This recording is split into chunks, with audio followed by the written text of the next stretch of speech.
And I said, enjoy your life, enjoy it as you know it because it's over. Breastfeeding will likely be the hardest thing you'll do. 7 layers get cut open and Bob's your uncle, there's a child. Lower your expectations by a lot. And no one really warns you about it and no one really prepares you for that. And even though I say a lot of negative things, it is probably the best thing I've ever done, Yeah, well, somebody has to say the negative things, so let it be us.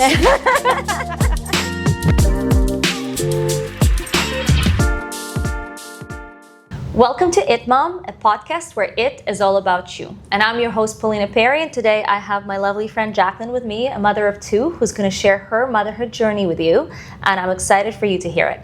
Well, thank you for coming. Thanks for having me. I'm super nervous, but bring it on, This is as real as it's gonna get, people. Let's dive in. And as usual, I kind of want to start with, reality versus expectation. And what were your thoughts of motherhood when you were younger, before you had children? Because you've got 2 kids, 2 boys, which is, God bless her, like it's not easy.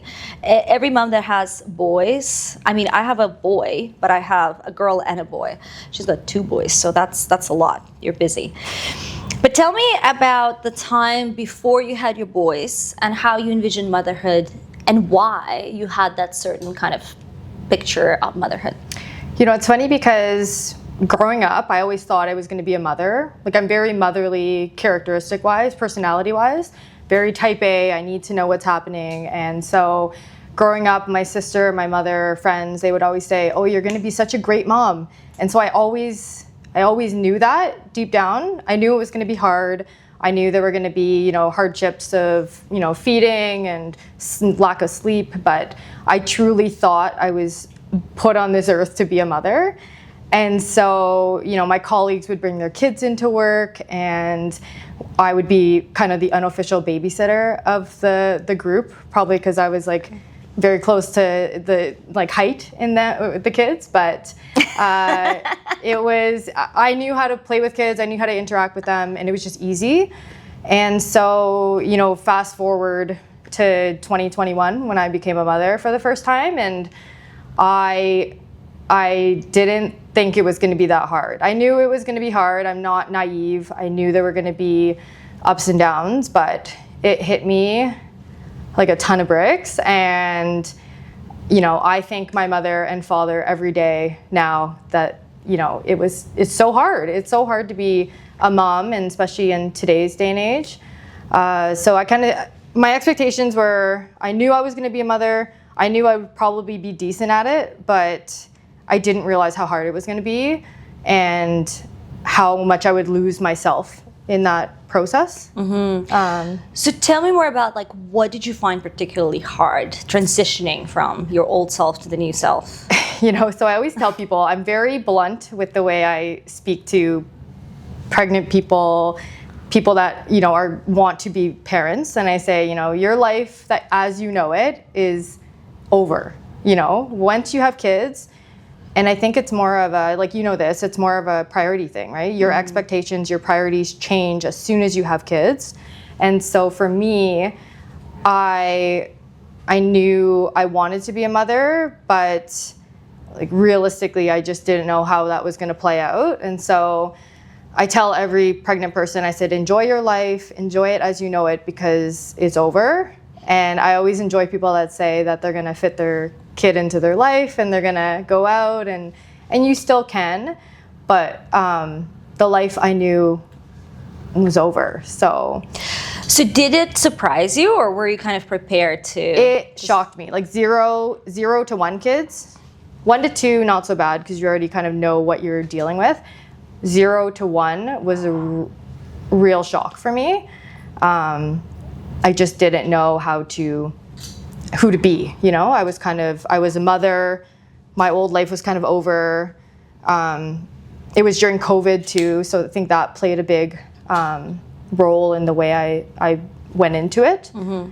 And so, I just thought, I knew it was gonna be hard, but you just never know until you're a mother, right? Yeah. And so at the end of the day, I think that, people can give you all the advice you want, but at the end of the day, you're just kind of thrown into it and you hope you float, you know? Yeah, it's your own unique experience, right? Like everybody experiences it differently. 100%. But I think we have a lot of experiences in common with other mothers as we go through that journey. So let's talk about them. Let's break it down. Like what were some things where the reality didn't meet the expectation for you, and how did you kind of cope with it and, try to find your center again? Being able to be myself, and like we knew each other before we had kids, and we were friends before kids, and that life is very much different than what we are now. And so just finding yourself again in motherhood, not putting yourself, because you can't put yourself as a priority. Your kids are your priority. For me, the breastfeeding aspect of it was quite hard. I knew it was going to be difficult. I knew that, when you read about it, they say, 2 weeks, take 2 weeks to kind of get acclimatized to it and get used to it. But it took me months, like 2 months at least, you know? And so I think that people try to be gentle about it, and they try to ease you into it and not scare you off. But at the end of the day, like a pregnant person coming to you asking for advice, like they're already pregnant, they're already going to give birth. So to me, I'm just real about breastfeeding will likely be the hardest thing you'll do. Mm-hmm. For me, it wasn't the lack of sleep. It wasn't the feed. Like, it was really breastfeeding was really difficult. And I know everyone's different, but I would say 9 times out of 10 when I speak to somebody, it's about breastfeeding and how difficult it was. Yeah. And no one really warns you about it, and no one really prepares you for that. But at least you can set expectations and know that, like TMI, but your nipples are going to bleed, you're going to be spewing milk everywhere, like realistically that's what's going to happen. And so I think that was probably the hardest thing that I have ever done. Yeah. Most rewarding though, because I always preface this with, it's going to suck, but at the same time, it was the best thing I've ever done.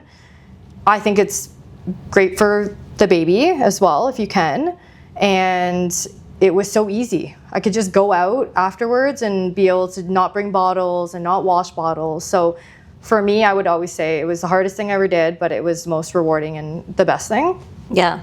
For sure. I hear you. Like I spoke to a lot of women that, talked about their experience with breastfeeding. Yeah. I personally had not a bad experience. I'd say like I was one of the lucky ones to whom breastfeeding came easy, I guess. Yeah. But it's a very common theme amongst mothers that breastfeeding can be quite painful and quite frustrating. But also another side of it is that it can be quite disappointing, because we want to, like for the most part, a lot of mothers want to breastfeed. Mm-hmm. And if it's a challenge and they can't, then that becomes this big kind of hurdle in their experience, because they feel ashamed. Mm-hmm. Right? Like that's the biggest thing that I found, that a lot of women feel ashamed that they couldn't breastfeed, or it was so painful that they had to stop, they had to choose themselves, and they didn't push through. But I think it's important to say that like everybody goes through that unique experience and is different for everyone. And at the end of the day, as long as your baby's healthy. Yeah, healthy, happy. And that's the thing. I think there's a stat of, again, I'm no doctor, but there's a stat that's like 90% of women start breastfeeding, and I think it's only like 20 to 30% of women continue after 6 months.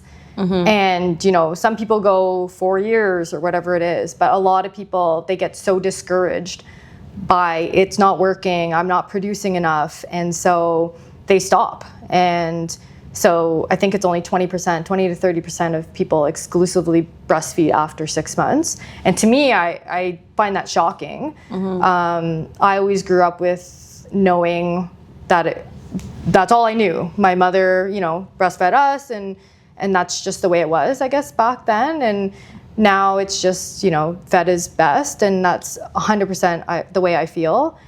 But I feel if there was a little bit more encouragement and a little bit more, the expectations are just not as heavy as they are, and because it takes a toll on your mental health as well.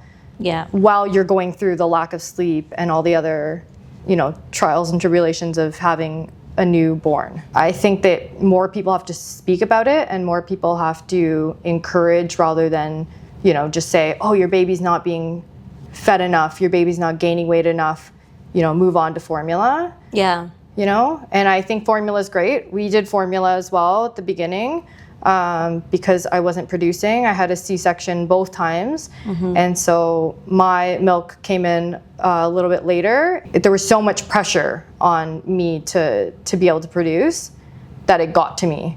And I think it made everything a lot harder. Well, also like in these first few days when you're experiencing baby blues, you've got this like massive hormonal fluctuations. Like it can be really hard to realize that, okay, like I'm not producing milk, or I don't have enough, or the baby is not latching. You immediately start blaming yourself.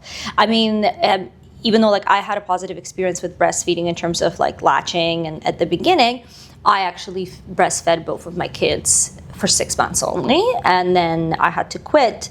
And that's not because I wanted to, is because my supply kind of slowly dried out, and both of my babies wanted a bottle, preferred a bottle versus breastfeeding. I still kept trying, but like the full-on breastfeeding was for about 6 months, and then maybe I like dragged it on a little bit for like night feeds and morning feeds for another 1 or 2 months.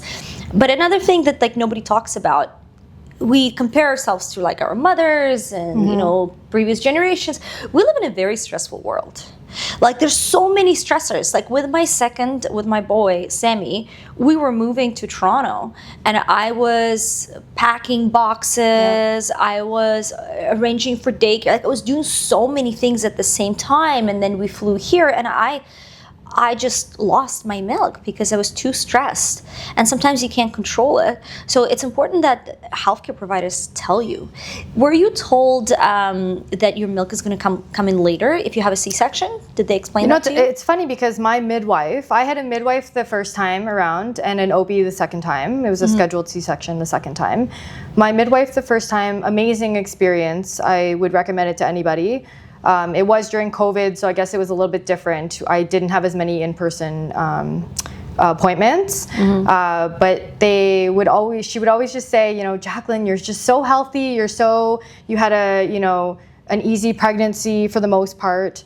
You're just gonna have a beautiful labor and delivery, and everything's gonna go well. And I truly thought that, and I wish that they had said, but also, it could go terribly wrong, which it did.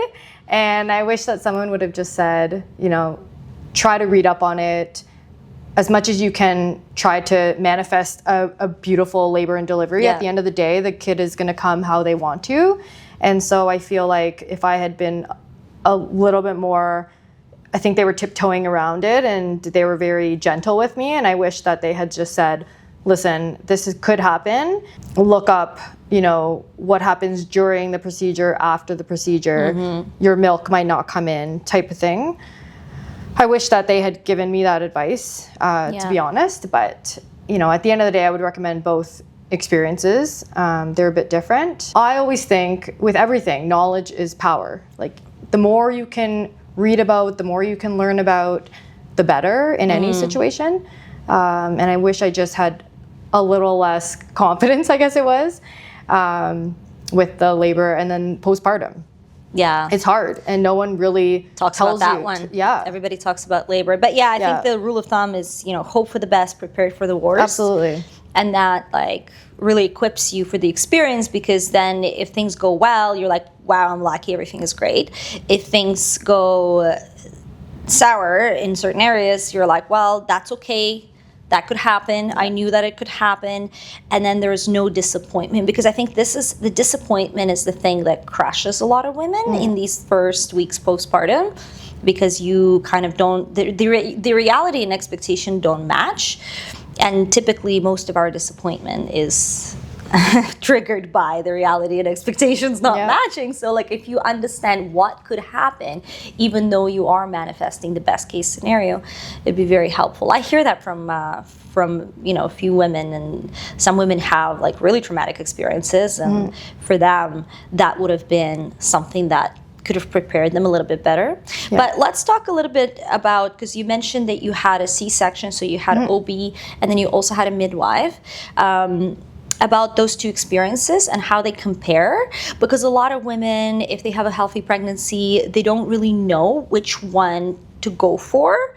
So maybe that would be useful for some who are expecting currently. Yeah, so I mean, the first time around I had a midwife. I researched both.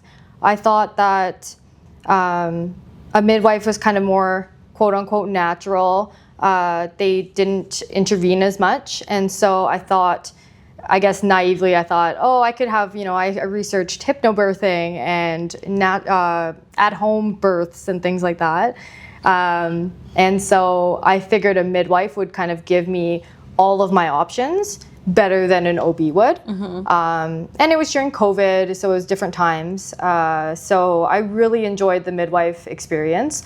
I think that the main thing for me was the aftercare, like the postpartum. They would come visit me for 6 weeks, and not only, they would come, they would take the baby's vitals and make sure they were okay. But I think the biggest thing for me was the support mentally. She was almost like a therapist for me. And so she would check the baby's, weight and everything. And then she would look at me and just say, like, how are you doing, Jacqueline? And then I would sit there and I would bawl my eyes out in front of her for a good hour. She was very patient with me. Yeah. And I just looked forward to every time I saw her postpartum, because I think that was the hardest part for me. It was, the pregnancy was hard. I was nauseous a lot. But it was really the postpartum that got me. Yeah. And I spiraled for a bit, and I'm a very type A. I want to know exactly what's happening. I want to be in control. And with that, you just cannot be. And so she was a really big help. And I think it would have been a lot different if I went the OB route the first time. But that being said, I had the OB the second time, and it was just as, easy. And they were both really, really great. But I think the main thing that helped me was her being there for me.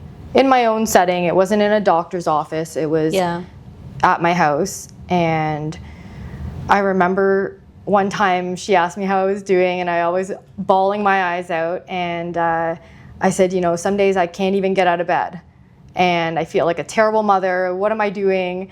And she looked at me. She held my hand. My husband's off doing whatever. She held my hand and she just said, Jacqueline, it's okay if you can't get out of bed.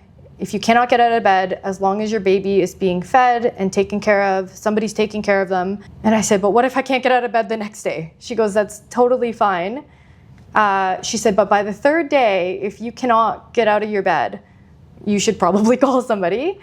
And so that kind of gave me the grace, just giving myself some grace and letting me kind of take some time for myself. And I thought that was like a really big turning point where I was given the okay from somebody to just, not do anything. To heal, because it was a traumatic emergency C-section the first time around.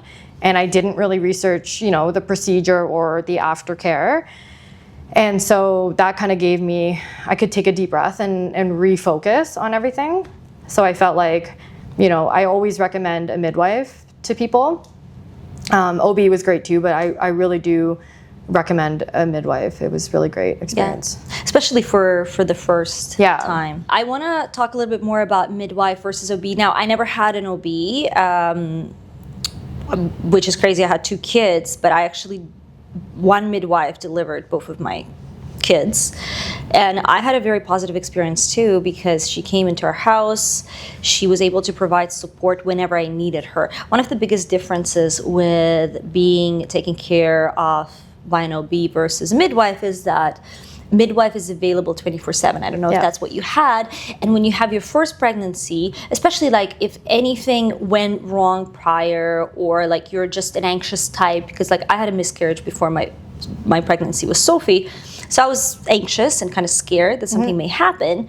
And so every time like I didn't feel her moving or I experienced a weird new symptom, I'd call her. And like she told me, call me anytime. Like I'd call her like midnight. And she'd be like, okay, drink some juice, do some squats, do some jumping jacks, and the baby will start moving. Wake up the baby. And it would always work. So I found that it was a way more positive experience. Also, I come from Eastern European culture. We have a lot of support from like family members. And in our system, you can get access to care much easier than in North America. In North America, you basically have like, 2 or 3 screens throughout the pregnancy. Yeah. And then some screens at the end of your pregnancy, but that middle part, you're basically on your own. And you don't really call them to ask questions because they're not always available. And they're not always available to be there for your delivery unless you have a scheduled C-section because they might be on vacation or away. Like that's what I heard, that OBs might not even be there. And then you're like stuck with a person you never met. And you're like, I don't know. Looking down there and like, well, like, nice to meet you. Like, nice to meet you, exactly. So I was kind of worried about that because I'm like, I just want this like one woman, because also my mother wasn't able to be there. And I always thought, like I always wanted the support of my mother or like a friend who had a child, a woman. Because, my husband, he really tried, but he was like, he was in shock. Like I remember, because he would like, I would struggle and he would do these like nervous laughs. He would be like, why are you laughing? I would get so mad. I'd be like, why are you laughing? It's later I learned that he was just like freaking out, and that was his response. He didn't know how to like emotionally respond to my suffering. But yeah, so I just wanted to kind of point this out and highlight the topic, OB versus midwife, for anyone who is still expecting or planning to have kids, and kind of thinking what would be the best case scenario for them. But again, you have to have a healthy pregnancy in order to have a midwife. So if there's any risk, it's better to go with OB. Yeah, and of course. And my midwife was always very straight with me. She said, if things go wrong during your pregnancy, you're going to have to switch to an OB, which we were fine with. And so, that experience was good. Leading up to it, it was a little bit hazy. I ended up having an emergency C-section the first time. And, with that, my midwife, again, I didn't really get that kind of push about, you should really research it. I knew that it was a possibility. I think they give you this class that you have to take. And so we sat there for a couple hours of a day, and they would go through all the different scenarios. Mm-hmm. But at that time, you're not really listening. Like I was hungry, I was pregnant, I was very pregnant at that point, and I just wanted this thing out of me. And so I knew what was going to happen if it, went wrong. You would go into an emergency C-section, 7 layers get cut open, and Bob's your uncle, there's a child. And so I wish I had really read about it and knew the statistics, because even now I think it's 30% of Canadian births are via a cesarean section. Mm-hmm. And I had no idea, because like I don't do math, but that's over 1 in 4 births. Yeah.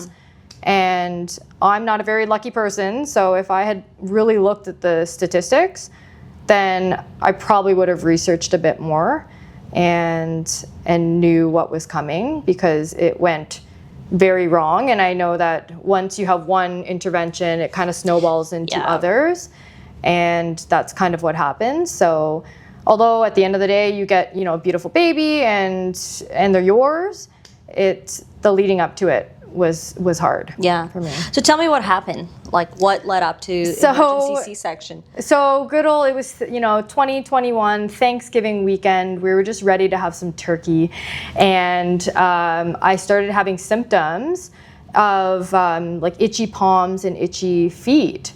And for some reason, I was listening to a podcast and beforehand, and they said, "Oh, if you have itchy palms, that could be a sign of, I think it was colitis or something." Okay. So I went to my midwife, and she said, "Oh, you should get checked out. You're 40 weeks pregnant anyways." And so I went into the hospital, and immediately the OB said, "Oh, you're 40 weeks, almost 41 weeks. You should probably just get induced." And I said, "No, I would really love to just let this happen, quote unquote, naturally." Mm-hmm. But at that point, you're kind of in the care of an OB in the hospital, and if they want you to schedule getting induced, that's what kind of happened. Yeah. And at that time I didn't really know. I was kind of naive and didn't think to object to that. And so we scheduled getting induced the next day. Yeah, it was going well until it didn't. And the baby's heart rate was up. My heart rate was up, and I was starting to get an infection. So that kind of snowballed into an emergency C-section. And then I was hemorrhaging after the birth, and they just couldn't get my uterus to contract and stop hemorrhaging, and so it just went, it didn't go well. It was a train wreck. I think it was a very big train wreck. I think it was more traumatic for my husband because kind of, you have an EpiPen, you're on, or epidural, you're out of it kind of, and even though you're awake. And so for my husband, I think it was really traumatic. Wasn't he doing like more laughing gas than you were? Yes. Because it's funny because when people give you advice when you're pregnant, they say, just take the epidural, just do it, like no matter what. And I like to do things my way, and I'm very competitive. And so if I say, no, I'm not gonna have an epidural, I truly thought I could do it without an epidural. And so I did the laughing gas, and that was fine until it wasn't.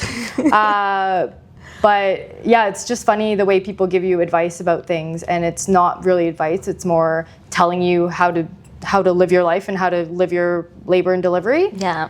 And like I said, you can't really plan what's gonna happen. Your kid's gonna come the way it's gonna come.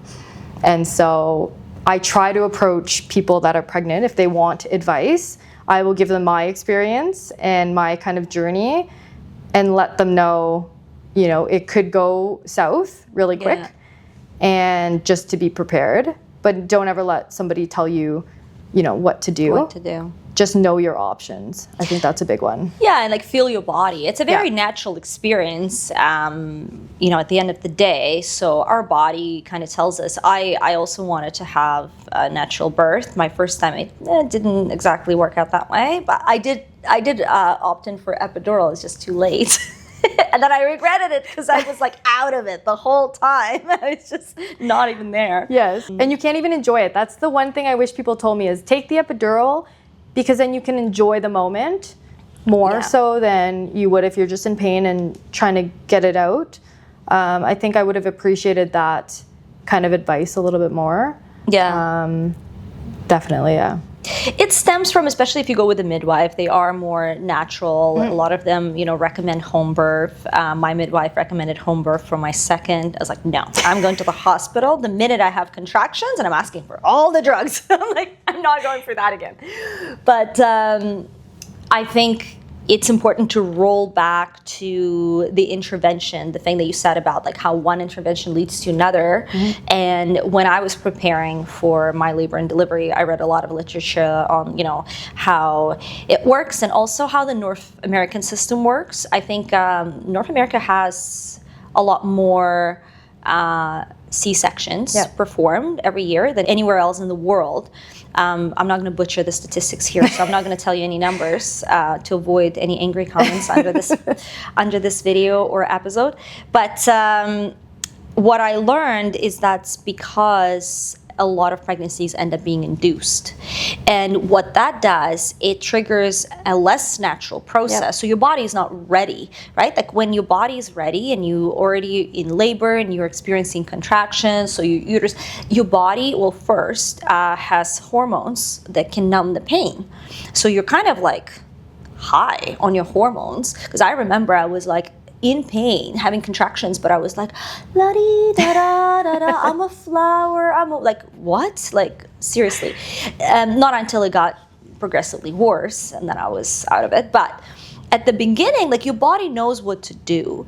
And if you induce a pregnancy, even if it's at the late stages, your body's shocked because it's not ready. It's a medical intervention.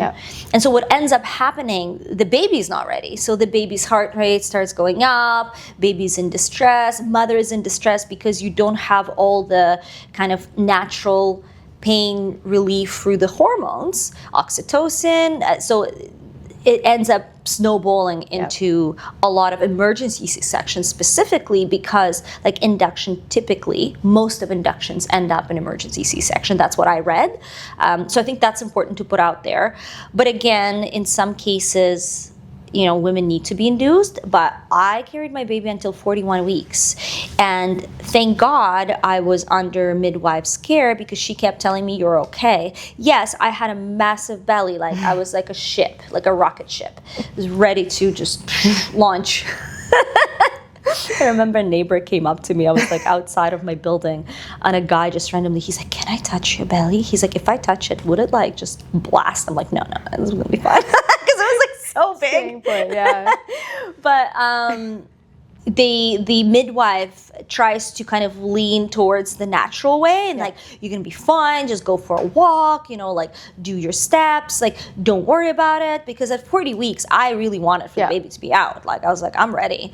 But I waited, and I'm glad I did, because then I didn't have to go for induction. But a lot of people, they go, especially if you're under care of OB and they're assigned to you, and they're like, well, I'm on schedule, why don't we induce you, and then you have your baby today. And then it can be very, nice and predictable, because you're like, well, I'm gonna have the baby today. But then at the same time, they don't tell you that you're probably gonna end up in emergency C-section situation in the end. Which is also a lot harder to recover from. And I was always so scared about having a vaginal birth.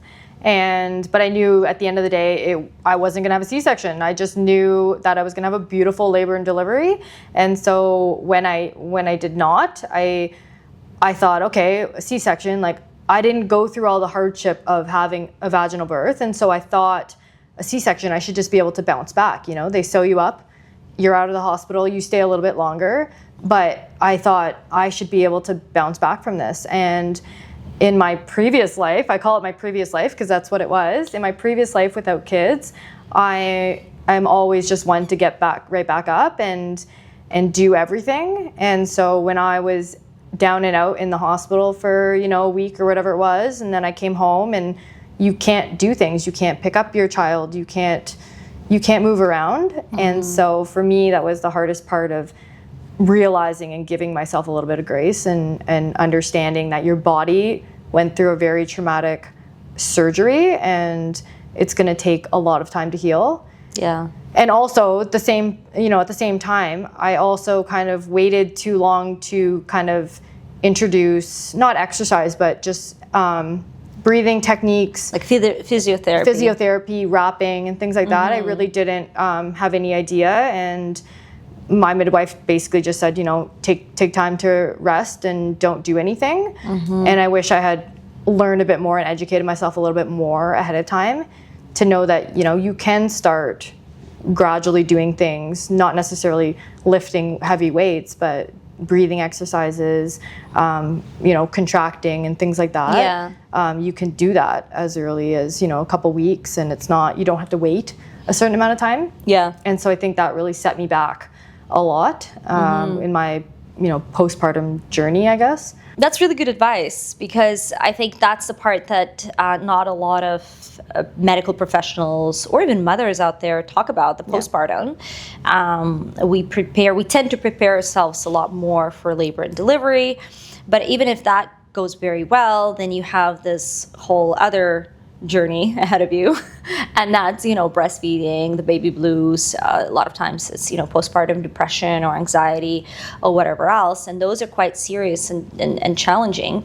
And I love your advice about like giving yourself grace, but also looking for ways to heal in the most efficient way. I also didn't really give myself any time to heal. I jumped right back into my kind of old routine, which was crazy and stupid now that I think about it, because after my second child I did physiotherapy, and I did taping. I had a girl come into our house, and I just lay on the floor and breathe and do different breathing techniques, because my belly was so big, my ribs came open. I remember I went to a physiotherapist, and she's like, you look like you had a heart surgery, when they open your ribs. I'm great, because I'm small, and my boy was so big that I had to really learn to reposition things Yeah, your whole core, and that's what I'm dealing with right now after my second pregnancy. My first one, I went to physio during pregnancy, and I didn't have the diastatic recti where your abs separate.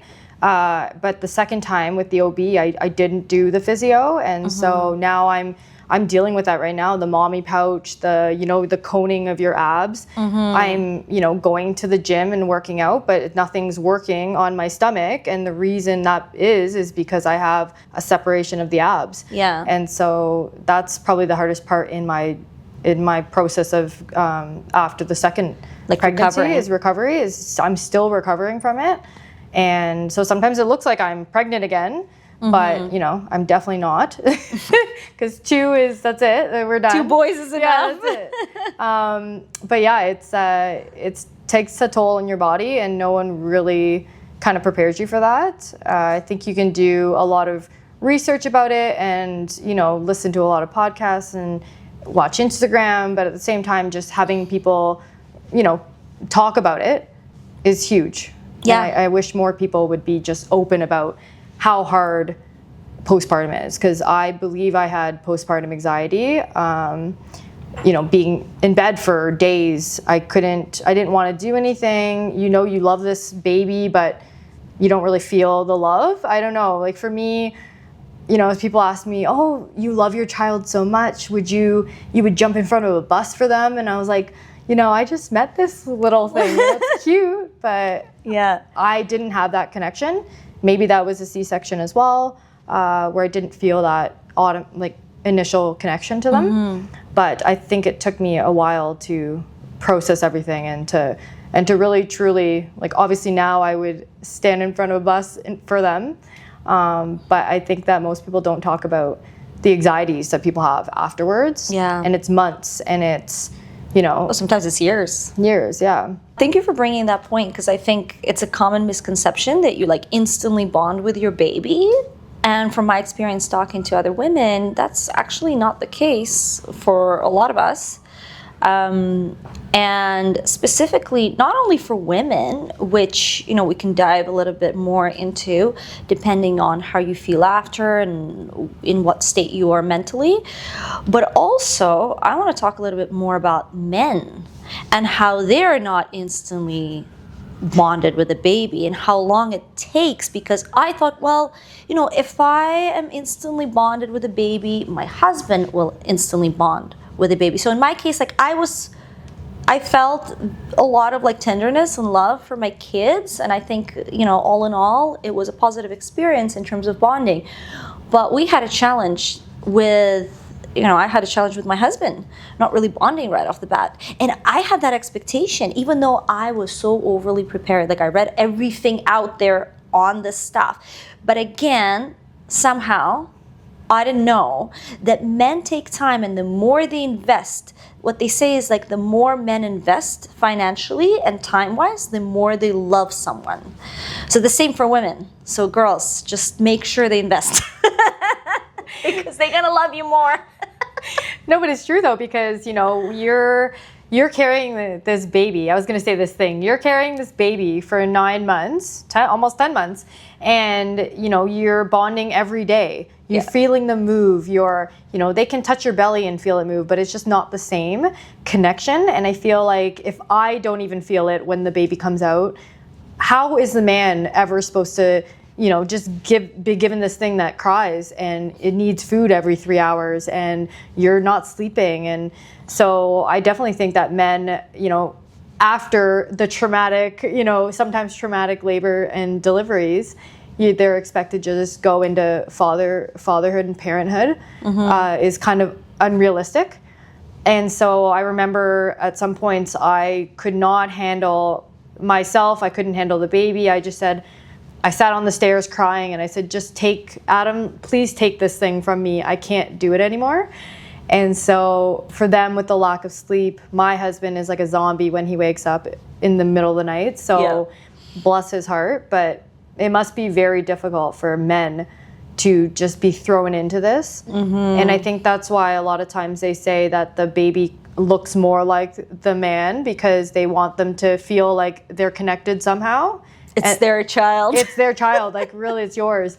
And so it makes it a bit easier, I think, to cope. But it must be hard to, we go through traumas with our bodies and all that, but it must be hard to go through that, to see it all happen, and then to be thrown in to it while going to work. I always thought, my husband, I'm not going to bother waking him up, because what's the point in two of us being tired when he has to go to work? At least there'll be one person who's had enough sleep that they can function.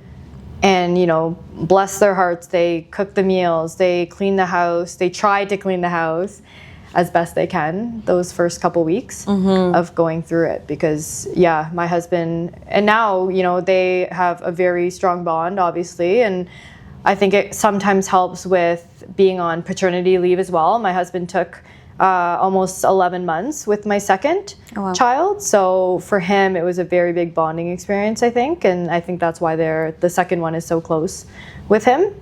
So I think that helps. But if you can't take that time off, how are you supposed to get that relationship? It must be difficult. Yeah. And your time is never yours anymore, because like they have to work all day, come home, and then kind of help you, and it puts a strain on the relationship as well. I think there's a myth that baby can mend the relationship. No, it's gonna tear you apart. Yeah, it's gonna test it. I say it doesn't have to necessarily tear you apart, but it's gonna test it. So you gotta have a strong baseline. But it's all growth, right? It's an experience. So I think, especially in the first months, it's gonna be hard on the relationship, on you, mental health and everything. But at the end of the day, it's so worth it, because through that experience and through that transition, you just grow immensely. And it just provides this unique opportunity to basically rethink your identity, restructure your relationship. You have to become really good communicators. You have to go, conflict resolution is important. There's so much, I want to do a separate episode on just relationships and how motherhood and parenthood affects intimate relationships. Because again, people kind of talk about, it's going to put strain on your relationship. But what does that really mean? And how do you cope with it? What do you do? What are some techniques that you can use not to lose that, spark in the relationship? Because at the end of the day, you're the family unit as the two of you, and then your kids as an addition to your family. Yeah, and I think that with my husband and I, we were together for a very long time previous. We're high school sweethearts, and we thought we knew everything about each other. We thought we had a great relationship, the two of us, but really being thrown into parenthood together and trying to conflict resolve things together without having a big, shouting, argument and have things explode. You really had to find a different way to communicate. Sometimes that may be passive aggressively speaking through your children at some points, but at the very beginning, you really have to have a strong connection to begin with, a base, like you said, and then evolve from that. And you're both learning at the same time, right? You're both typically becoming parents at the same time. And so just trying to work off of each other and have that balance, I think is important. And, my husband, I think I love him. The love grew stronger with having children, and it's a different kind of love. You just see them interacting with the kids, and it's so blissful, I love it. But you love them as a father. So I always tell my husband, I fell in love with you as a man, but then I fell in love with you as a father. So I fell in love with you twice. Twice, yeah. Which is kind of incredible. They say men don't feel the same, fuzzy feelings about watching us with kids. Apparently it's not very sexy, but I mean, it's research. I'm not making this stuff up. I read it somewhere. So disclaimer. But that's what they say. And I'm like, damn, that's not fair. But for women, it's actually very attractive to see a man interact with children, which makes sense, right? We want them to be good with the kids, because then what are we going to do if they're not? I think it's a perfect segue into, how you evolved as a mother with your second pregnancy and your second child. Has anything changed? Was it a little easier? And then we can talk about, you now and how your reality has changed throughout the years. Yeah, so it was definitely a lot easier the second time around. It's funny because having an OB the second time I had a scheduled C-section, and you just don't have time to worry about things. You don't have time to track all the milestones and how big your little peanut is or whatever they are in your womb. You just don't have any time with the toddler running around. So I think that it was a lot less stressful, a lot less worry, because you already have one and you already know it's going to probably turn out okay. And so for that, it was a lot more relaxing. I also had anti-nausea pills as well, probably because I had an OB that time, and with them, intervention, medication is a little bit more liberal, and so for me that was easier. But it's really just like you don't have time to worry about the small things and track things, and so I think that it was 100% like night and day for me, pregnancy-wise, and knowing I had a scheduled C-section, knowing the date, I was able to just prepare myself mentally. I think the first time you go around, you don't know what's going to happen, you don't know when it's coming, and the second time you're a little more relaxed, and I think you're able to enjoy it a bit more, and also prepare for it. So, but I also think that there's something nice about my first pregnancy. I remember every month. You remember every week, whereas the second one just kind of flew by. Yeah. So I think for me, it was a bit of like, I like the pros and cons of both. Yeah. And then when you have two, you realize one was a lot easier. You were able to, take a shower and do things. And so I think it just gets, it's just different. It becomes a lot harder. They say it's not double trouble. Like, you have two kids, it's not double the work. It's like quadruple the work. Yes. We're not trying here. We're not trying to scare anyone here. Are we not? Okay. Sorry. Kids. We'll end on a positive note then, for sure. But I think it's important to share the truth and the real experiences, because that's what actually happens. And at the end of the day, it's fine, because again, like, people run marathons. That's uncomfortable, but it's rewarding in the end. So it's okay to go for the uncomfortable experience to get, the love and the joy and all of the stuff that kids bring into your life. I think it makes sense, and it's totally worth it. No matter how cheesy that may sound, but it's true. No, it's true. And I think that, like, when, people always ask me, like, oh, Jacqueline, you sound so negative about, labor, pregnancy, everything, postpartum. But at the end of the day, I'm just trying to be realistic and let you know that things might not be okay. But I always, end it with, it is probably one of the best things I've done. And I've always wanted to be a mother, so I always just assumed it would happen. But actually going through it and understanding how my parents probably felt with me growing up, it gives me more of an appreciation for parents in general. And it gives me more, it calms me. Yeah. And I feel like, would I change it? Could I live my life without kids? Not gonna lie, probably.